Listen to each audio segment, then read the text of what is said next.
award-winning poet and former journalist for the publications the Times Square Chronicles and the Examiner Online, both of which I served as their housing and political correspondent. The reason for this video, much like everybody else on this site, is to raise money for my current art project. I am in the last stages of getting my book, or my latest manuscript, Last Turn of the Midnight Carousel, a collection of poetry and short stories, published. I am going through the publishing house Plainview Press, which is really more of a nonprofit than a traditional publishing house. For any of you who have ever dealt with nonprofits, you'll know very well that every one of their functions highly depends on the money they bring in, and it's not from the standpoint of making a profit. It's just from the standpoint of functioning, which is where we writers come in.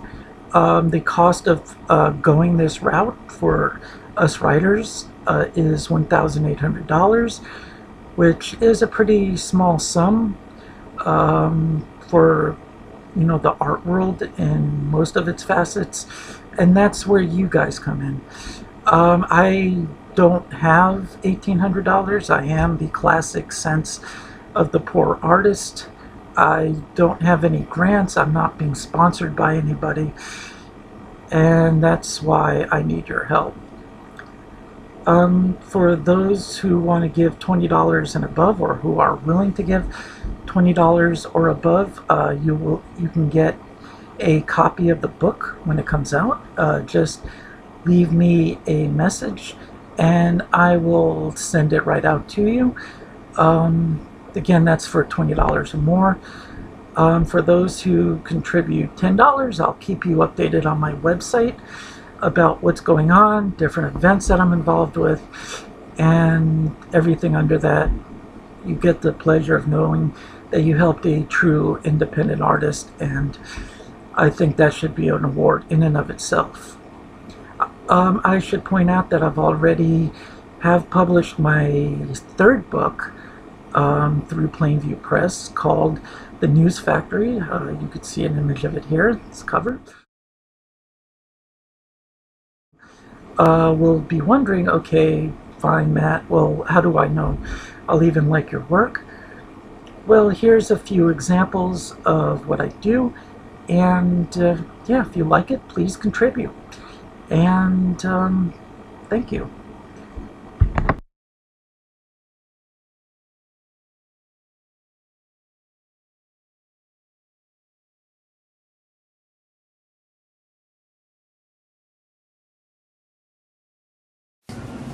Oh, to vacation behind the heavy metal door, to escape another election year.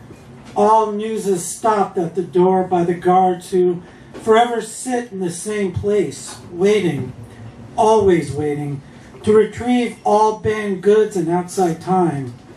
Between med time and bedtime is empty time, where those evicted from their bodies are stuck staring at their feet, but all have the midnight carousel under their tongues. If that bitch doesn't give me my meds, I'm going to kick that door down. Either that door will break or my leg will. Which is an actual quote, by the way.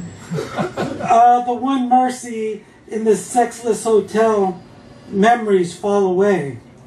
Memories of what building was torn down, what now empty storefront housed the latest failure, now lies in the darkened reminder of memory, and acts as a constant reminder of becoming what is left behind in this, the city of the buried and forgotten.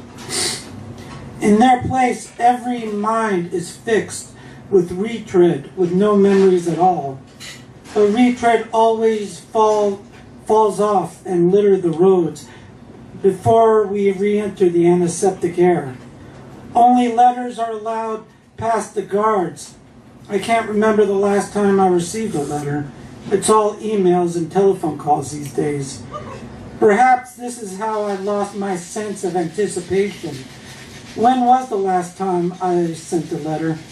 Inside, we, excuse me, we all sleep the sleep of the forgotten. Some of us have some of us have gotten our fill of the stars and prefer a ceiling to an indifferent sky and empty heavens.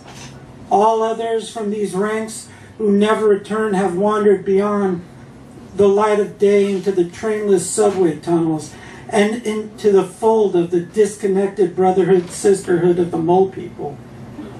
The mole people. This is the real lost tribe of America, living beyond the reach of landlords and their thugs for hire. For each, there is no need to peer into the shadows of yet another condo. Their hidden jungle is not the Amazon, but the subway system where no natural light ever penetrates. The soul is the first and cheapest thing to leave behind. I've heard the tribe will let you in as long as you mind your own business. The one felony never to commit is to look for someone, anyone, to tell about something that has haunted you your whole life. It is best to be a nameless asshole among the ranks of other nameless assholes. There are no eviction notices at these depths yet. Their moon comes with the thunder overhead from passing cars. Those who wish to be forgotten stay forgotten and are certain to replace the hopes of a headstone with that of a serial number marked for a pauper's grave.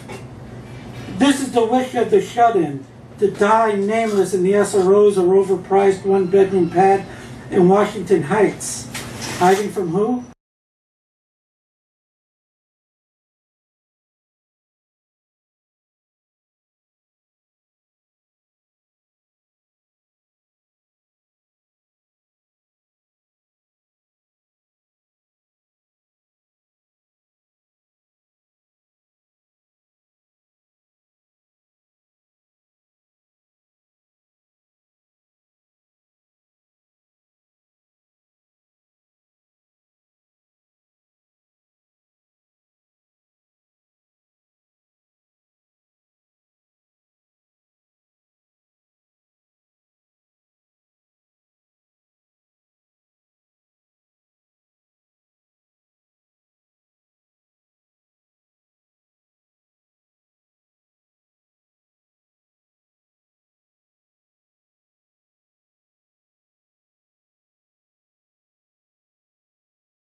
A random thought.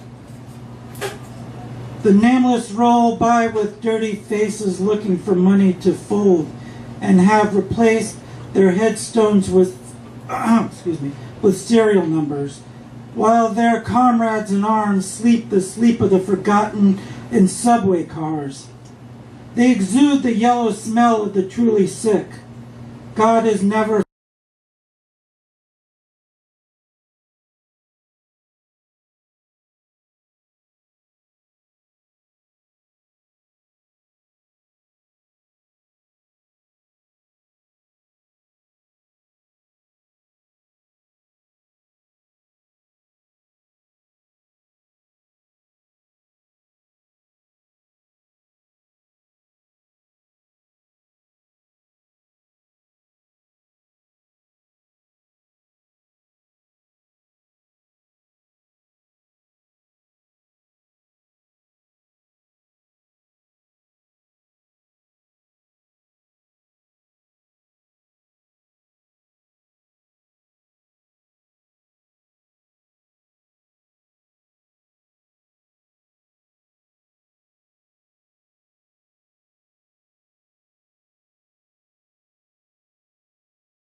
This piece is actually dedicated to a friend of mine who actually almost lost a friendship thanks to writing, actually, which was going to be a huge regret of mine. Talking about holdovers, we used to be neighbors, and one of the last single-room occupancies left in the city. And the people in my old building were absolutely some of the most brilliant people I ever knew in my life. How brilliant? Think about the Chelsea Hotel in the 70s, and you just start getting an idea. This piece is called The Science of Hate. Hate is a geography, a floating continent, really. It spends most of its time in the Far East, the Orient, and moves west with the sun. To nurture its flowers with vines, its beasts will forever feed on the indignities, Catholic and otherwise. Like every continent, it's got its rat-eat-rat cities. These cities have their legal apparatuses and are always unhinged and pointed towards the punishment of the sleepless. Punishment. That is, after all, the Catholic way. The endless sport with no true winners in the mind of the guilty. Only you have declared the residents of this town as sexless, unwashed and uncultured. A city of peasants who spend their time in church or behind a typewriter, computer, and spewing all vile and forgotten things. From the outdated theater of black and white ideas, all with the grace of apes. A city of apes whose lone desire is to break the backs of their youth and be forgiven on a Sunday confessional. Their backs were to be broken forward so they can always bend at the foot of the cross of the holy and rotting corpse. As one great writer put it, does Christ ever get tired of bleeding? Though you have declared the rock and roll of the soul can heal anything, a dubious claim if you ask me. As long as you can escape this city and find a natural home in another town where depravity and sex flourishes. But sooner or later, this continent will sink below the waterline until the next great betrayal. Thank you.